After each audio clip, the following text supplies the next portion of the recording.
Hello again, and welcome to Winning with the Wrangler at Dick Powell's Leadership Corner, brought to you by Earth, Wind, Fire, Water Training and Development, where our passion is building leaders of today and tomorrow. The information on today's program was gathered from many different places and many different people. So if you see yourself in our conversation today, remember, it's not all about you. Today we have Miss Robin with us. Miss Robin, how are you doing today? I'm terrific. I'll tell you, when you brought this subject to me, I was a little bit skeptical because I thought to myself, is this something we should be talking about? I wasn't sure when I wrote it. Well, I'll tell you what, the more time I put to it, the more time I really realized that this is an important piece for all leaders to really start looking into and thinking about. So this is the way we've titled it today. What happens or should happen when the new leader takes the head seat in your BOF? That's your business, organization, family, and friends. Yeah, you got the big one. Okay, so your business, organization, family, and friends, your BOF, Your boss. and a new leader comes in and takes over.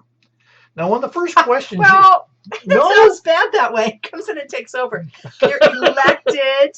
You're elected person. Elected, Okay. and installed, or whatever you're required. Whatever your in your BOF organization. needs. But yeah, so it's not just it's not a hostile takeover. Well, I hope not. Okay, that's where my mind went. But sometimes they are. But it shouldn't be. Here's the first thing that we had on our list. So we want to share it with you.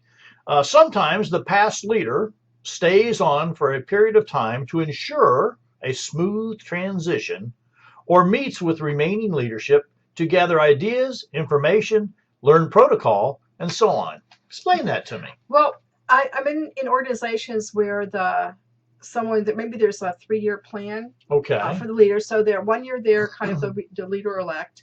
The next year they are the leader. The next year they are leader pro tem, which means they're Right.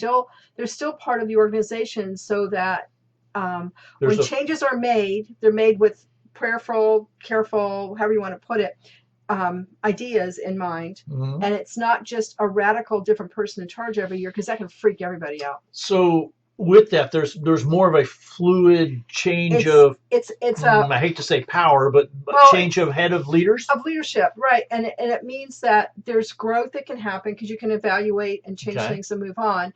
But there's not, again, it's not a hostile takeover, Mhm. and it's not something where the one person gets in and makes a whole bunch of changes, and then the next person comes along and makes a whole bunch of changes back to the way it used to be. They need to be more fluid, flowing instead of riptide, I guess. Okay. You've gone on to say here that sometimes a new leader has knowledge and experience of the organization's procedures and sometimes not. Sometimes not. Well, why wouldn't they have any idea of this organization if they've been there a while? How could they be head of an organization if they... Well, there could be a couple reasons for that. Okay. One, it could be an organization that's spread out over a large area where All right. that's not possible.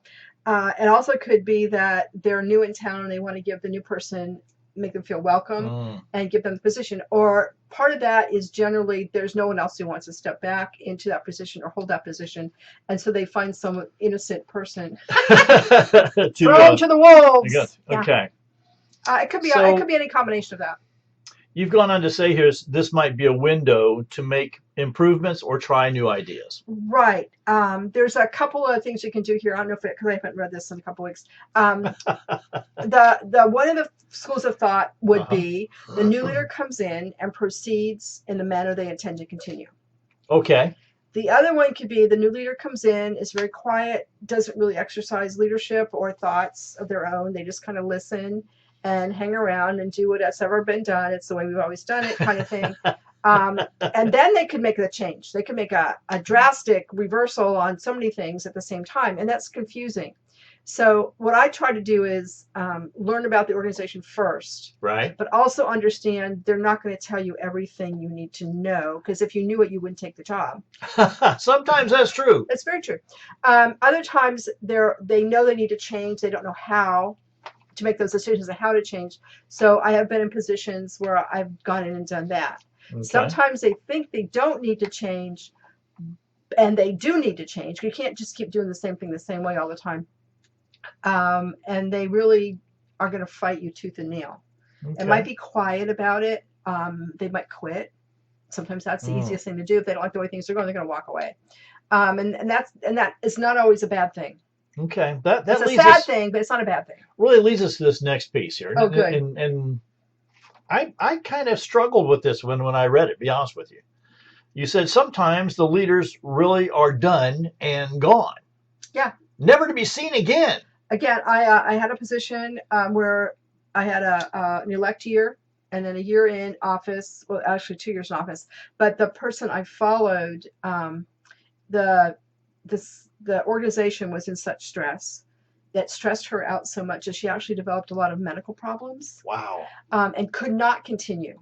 Wow. Now, I continued to have conversations with her, but that's how I found out what happened. And in tears, she actually told me on the phone in tears one day that her main medical problems were caused by the stress in the position. Okay, that's a different ballgame. It's a whole different ballgame, but I don't know how often that happens, so we just don't talk about it. Mm. It's not discussed. No one else on that board, and it was a board of directors. The board of directors knew what really happened to her because I didn't feel like they needed to know.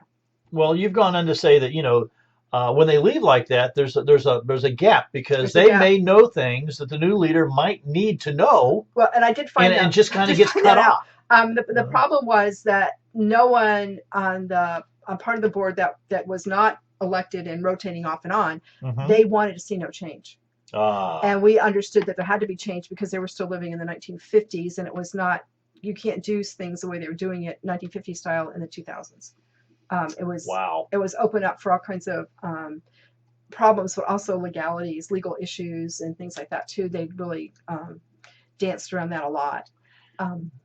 That really brings up this piece here when you're talking about this 3-year progression. The progression. Okay, in and out, and you've gone on to say that sometimes the old leader can only see the way they did things and cannot cope with the way the new leader would like to see them move ahead. Right, because remember, I like to have some time in the elected year, whatever that's called. You're the next person. You are the person elect. Right. You can look at the way things have been going and look and see the direction it might need to go for change. Some of that you can steer and direct before you actually take the head chair, which is helpful. But other times you cannot.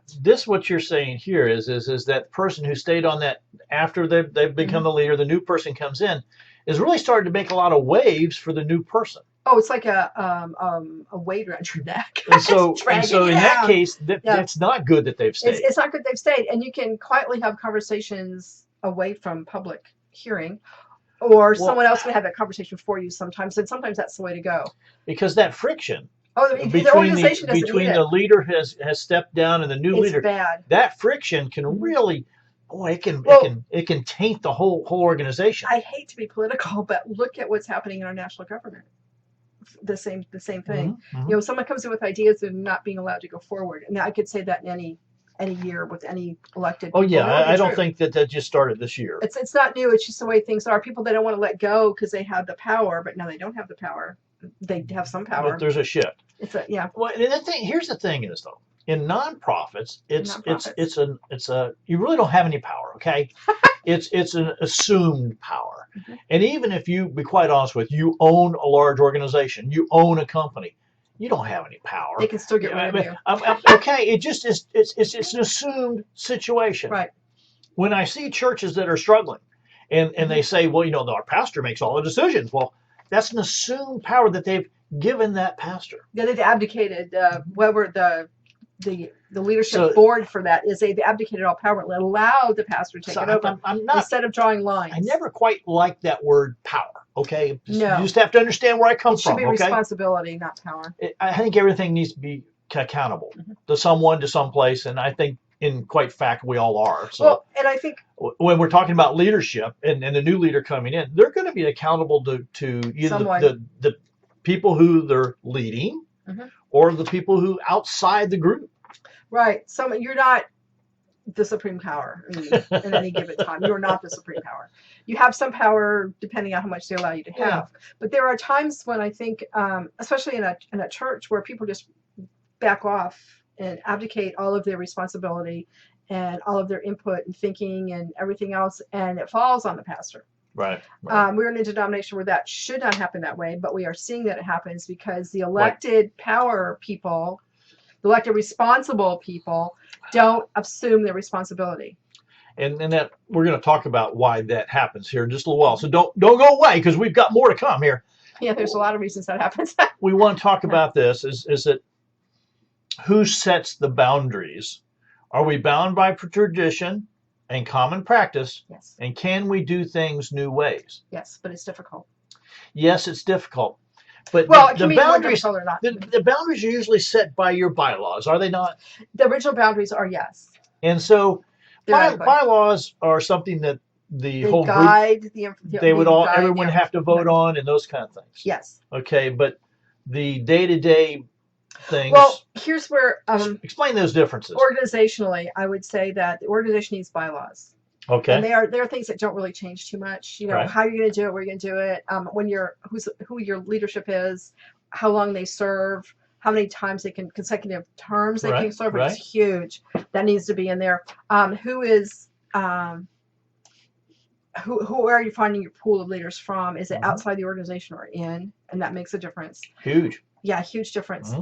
Some organizations are actually set up so the head chair is from outside their operation of the organization, and they're just called in for a specific purpose to be the head, and they really have no responsibilities or anything else. So we need to understand that.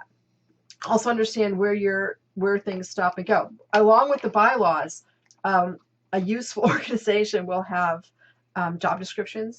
Those are huge. And make sure they're accurate. You can change them if they're not accurate. So change the job descriptions. At times, you got to look at them and review these every 1, 3, 5 years. Not any more than 5, but you have to review them, and with a brain to review.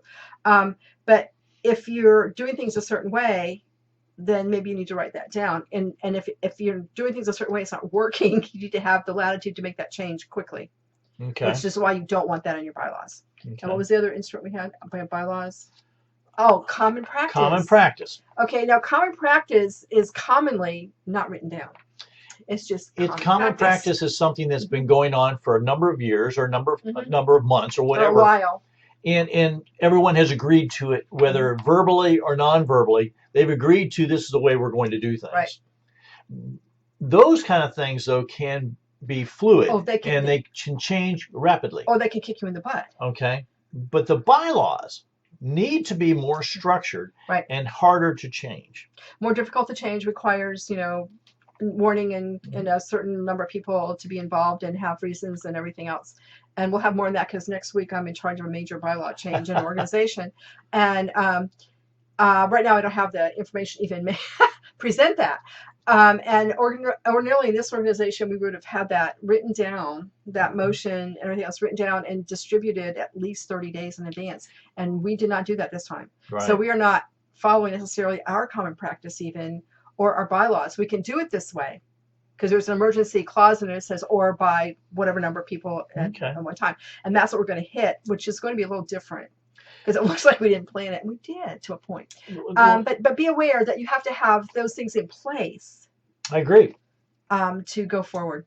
Well, you've gone on to talk about the transition time. And you said often it's a good idea to meet one-on-one and talk about with the old leader, the one that's about what they accomplished and what they didn't get done. Right, their hopes for the future. Some things that you look to take and do, and see if you can come to some common ground. Right. And remember that sometimes the things that the previous leader wanted to accomplish, because life and change and the world happens, they're not important anymore.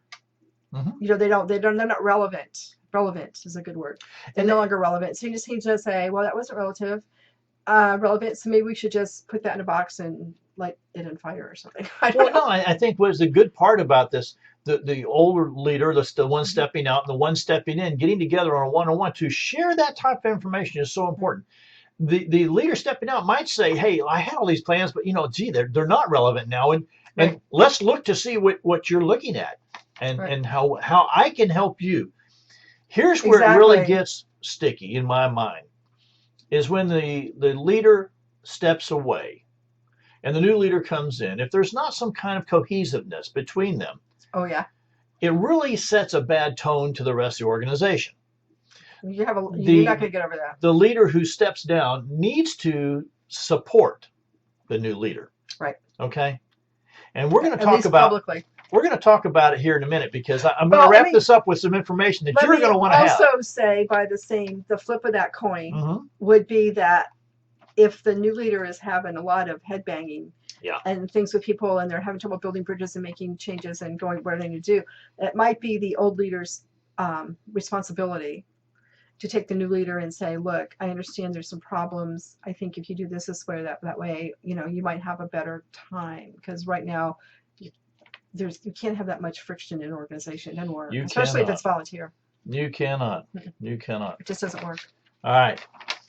I'm going to take us someplace on the other side of what we've been talking about here, because it always boils down to this question: whose responsibility is it to train, instruct, mentor, coach the new leader or the new prospective leaders?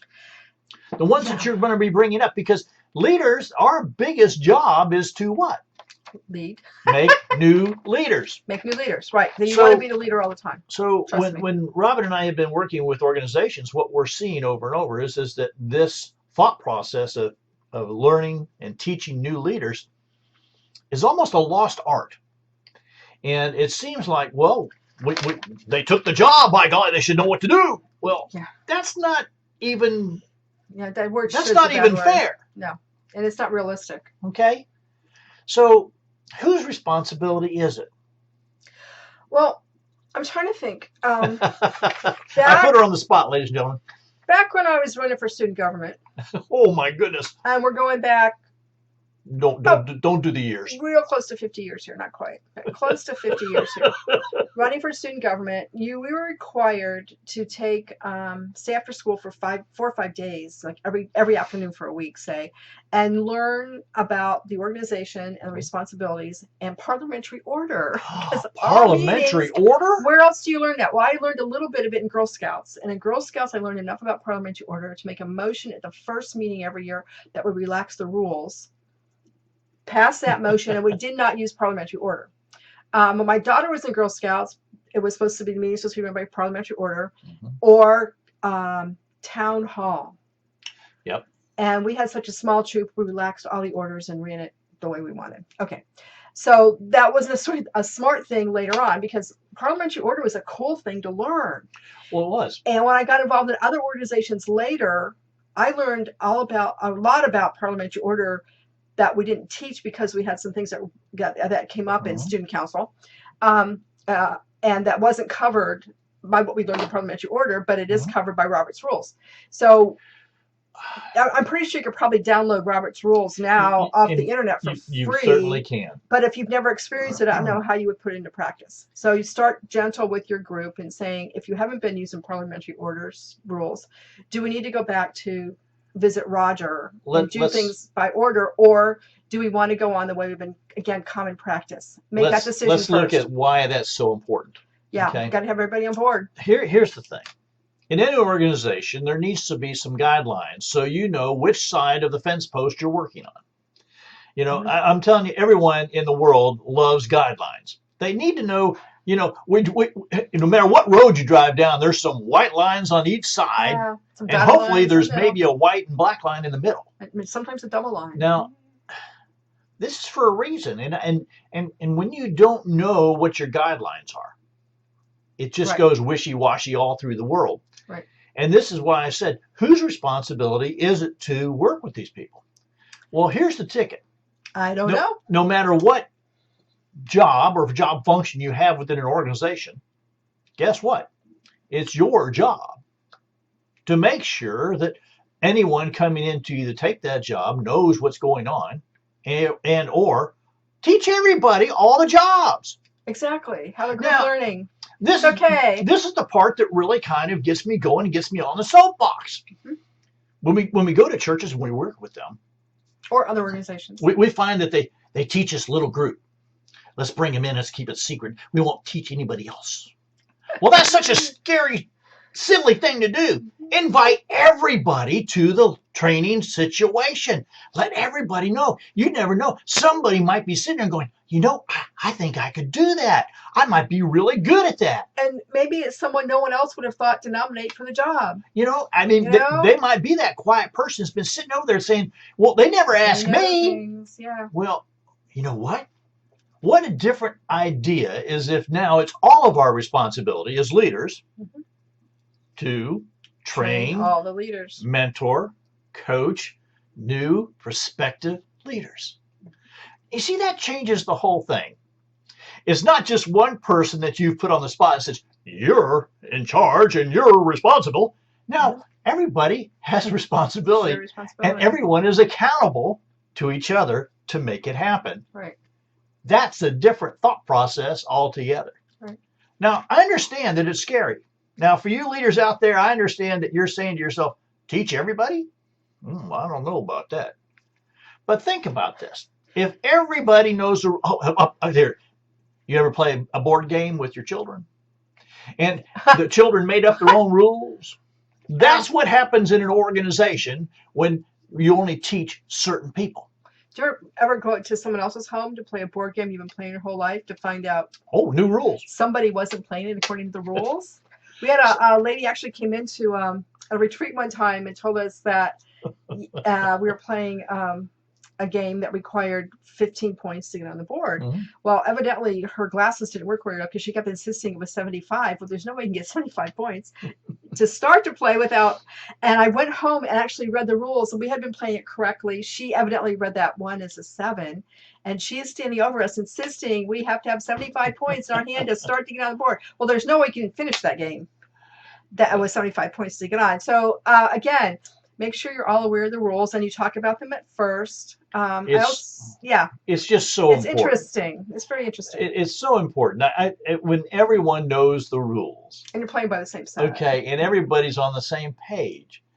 Then, when it comes time to really put someone up for a job, an elder or a deacon or whatever it is in your organization, everybody knows what's going to be entailed, how many hours it's going to be in I'm going to have to put in, what's my financial piece I'm going to have to add. Yeah, there's that. All those different parts and pieces. That's why the job, or functions to tell what the job's about so important. I hope that you're starting to realize, now Robin and I have brought this to you, that when Robin put this in my hands, I wasn't excited, but you can see how excited I am because I believe in the power of leaders leading leaders. Right. And I believe in that power so strongly that I see it in this BOF, in our business, organization, family, and friends. We also need to remember that as you're training leaders, you need to let them go. Yeah. And be very, very proud of yourself when they surpass your leadership skills. Oh, that's. And I know there are times in organizations. A couple of years ago, I think I didn't get a high job in an organization because the one I would have been replacing knew I was going to do an awesome job, and she couldn't handle it. Yeah. I swear that's my feeling. She did not want me to have a job because I was going to surpass her leadership skills, and she did a good job. Robin's bringing something up really good. But that's just my feeling. I'm going to tell you what. Whenever someone surpasses my leadership, I'm excited. First of all, I know that I don't know everything. And second of all, so hard to admit. I know that I can never know everything. And I'm good at some things and I'm not real good at other things. And as leaders, come on, that's the ticket. But if we're not taking the time to instruct, to teach, to coach, to mentor those around us, then I don't believe in my heart that we're doing what we're called to do. And so if you're going to have an instruction time for different positions in your organization, invite everyone. All right. Invite everyone. You may find if you do this from a pool of people before you choose who's going to hold what position, that some of your plans are preempted by people's skills and attitudes, and you make some shifts. Right. And if in an organization that's non-for-profit, look, I'm going to give you a heads up. don't always have to choose someone for a job just because they have a job and a job outside your organization doing that. They might not be the best people. And the other thing about when you're choosing for, again, your organization that's not for profit and all that, it's okay to leave some seats empty. It's not okay to leave the top seat empty, but it's okay to leave some seats empty until you identify the right person. It's much better to do that than to get the wrong person in the job. What Robin's saying is this: never fill a job just because there's someone there that can breathe and fog a mirror. Right. That's not a good reason to fill that job. They need to have a skill set to do the requirements, the job description for the job. If you do that over and over, what happens to your organization is it starts to fail. People need to be in jobs that have a certain skill set and a place where they can grow. This is a big piece for me. This thing of growing not only into the job and the organization, but it's a big piece of growing into who you are and what you're doing and how you're going to do it. I will also tell you, when you take the job in an organization, especially with the top couple of seats in any organization, you need to have an exit plan. Yep. Do not take that with if it's like a lot of organizations now is they're almost encouraging people to succeed themselves for 2 terms in a job. It's probably not a good idea because you're going to get really burned out and sick of it. Trust me. But to have your exit plan in place as soon as you can, so that people know that you might be doing the best job ever, but you're not going to do it forever because you're not going to do the best job forever. You're going to do the best job for a term, and then move on. And again, prepare your replacement for the job from the place you're leaving it to grow it, hopefully in your own way. And that's why their way. When this came up today, I really believe how important this was to speak about. It's important. Because there's always going to be in every organization a time when people go and a time when people come. And knowing when your time is to leave, you need to know that, as well as you need to know when it's your time to rise up. And do it graciously. And that's a big piece. I followed some really great leaders. I have stepped away when other leaders come in, and I've done my best to be that mentor and guide. And sometimes that worked, and sometimes I was rebuffed. The deal is, though, I think if I had done a better job prior to bringing them up, coaching and mentoring them before they were taking over, it would have been a different situation. And that's why we're encouraging you to do that. So we're learning and living and improving ourselves on what we're talking to other people about. That's profound. That's very profound. I really do try to learn from my mistakes, mess ups, challenges, errors. Yes. Well, that's the whole point. Ladies and gentlemen, as leaders, we have to first recognize we don't know everything. And yes, we do make mistakes. And the 3 key words here are follow, lead, get out of the way. Yeah. Well, Robin, I see our time is coming up. That's coming close. This went pretty fast. I want to make sure I give you an opportunity to wrap this up in any way you wish. No, I'm just encouraging everyone to make their own plan. Get people on board. That's huge. Don't just drop bombshells on people about things. Yeah. You need to get them on board. Say, I'm thinking this 1 month, and the next month drop the bombshell because they already heard it once. It's not quite so shocking then.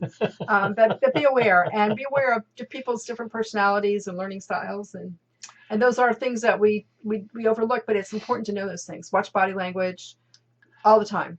All those things we've been teaching for a long time. Yep. Well, on behalf of myself, Dick Powell, and Robin Powell, and the whole Leadership Corner team, we want to say thank you for being a part of today's program. Our hope is that you've received a nugget of wisdom and guidance that will help you become a better leader. Now, if you have any questions or comments on today's program, don't hesitate. Give us a call here at 727-422-1833 or send us an email, dick@ewfw.org. You know what? Go to the website, spend some time. There's a place right there you can click on and send us a note, www.ewfw.org. When you know that you're ready to have Miss Robin or myself come and put on a program for you about leadership and accountability, don't hesitate. Get a hold of us. We'll look at our calendar and we'll make it happen. We can make it happen just for you. Now, I see our time. We've got about 47 seconds left. And so I'm going to say, until next time, this is DW the Wrangler saying, ride hard, ride fast.